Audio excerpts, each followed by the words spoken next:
കഴിഞ്ഞ ദിവസമാണ് രണ്ട് പിഞ്ചു കുഞ്ഞുങ്ങളെ ശ്വാസം മുട്ടിച്ചു കൊന്ന അനീഷ എന്ന അമ്മയുടെ വാർത്ത നമ്മൾ കേട്ടത്. മനുഷ്യ മനസാക്ഷിയെ ഞെട്ടിക്കുന്ന വാർത്തയായിരുന്നു അത്. കേട്ടവർ വിശ്വസിക്കാനാവാതെ പുതുക്കാടിലെ വീട്ടിലേക്ക് ഓടിയെത്തി. ഇന്നിപ്പോൾ കേസിൽ കൂടുതൽ വഴിത്തിരിവ് ഉണ്ടായിരിക്കുകയാണ്.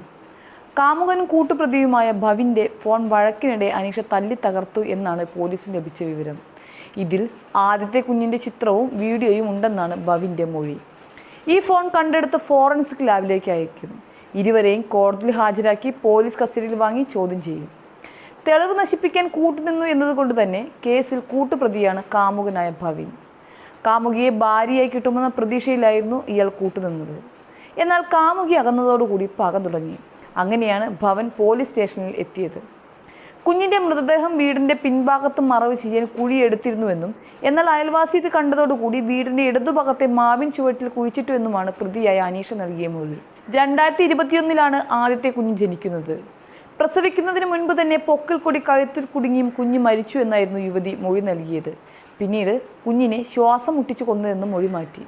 യൂട്യൂബ് നോക്കി ശുചിമുറിയിലാണ് പ്രസവിച്ചതെന്നും ഗർഭം മറച്ചു വയ്ക്കാൻ വയറ്റിൽ തുണി കെട്ടിയെന്നും അനീഷ പോലീസിനോട് പറഞ്ഞിട്ടുണ്ട്. ഇറുകിയ വസ്ത്രങ്ങൾ ഒഴിവാക്കുകയും ചെയ്തു. ജൂൺ 28 രാത്രിയായിരുന്നു ഭവിൻ നവജാത ശിശുക്കളുടേതെന്ന് അവകാശപ്പെട്ട് ഒരു കൂട്ടം അസ്ഥി അടങ്ങിയ ഭാഗമായി പുതുക്കാട് പോലീസ് സ്റ്റേഷനിൽ എത്തുന്നത്. തുടർന്ന് ഇയാളെയും അനീഷയെയും പോലീസ് കസ്റ്റഡിയിലെടുക്കുകയായിരുന്നു.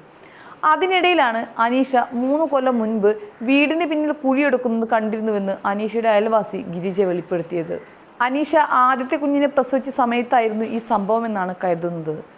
വീടിന് പിന്നിൽ കൈക്കോട്ട് ഉപയോഗിച്ച് അനീഷ കുഴിയെടുക്കുന്നതും അതിനുശേഷം ഒരു ബക്കറ്റിൽ എന്തോ കൊണ്ടുവരുന്നതും ഗിരിജ കണ്ടിരുന്നു അത്രേ. ഇക്കാര്യം നാട്ടിൽ പറഞ്ഞ് പരത്തിയെന്ന് കാട്ടി അനീഷയുടെ സഹോദരൻ അനീഷ് പോലീസിൽ പരാതി നൽകുകയും പോലീസ് ഗിരിജയെ സ്റ്റേഷനിലേക്ക് വിളിപ്പിക്കുകയും ചെയ്തു. മാത്രമല്ല അനീഷ ഗർഭിണിയായ വിവരം നാട്ടിലെല്ലാവർക്കും അറിയായിരുന്നുവെന്നും അനീഷയുടെ അമ്മ തന്നെയാണ് ഇതെല്ലാം പറഞ്ഞതെന്നും ഗിരിജ പറയുന്നുമുണ്ട്.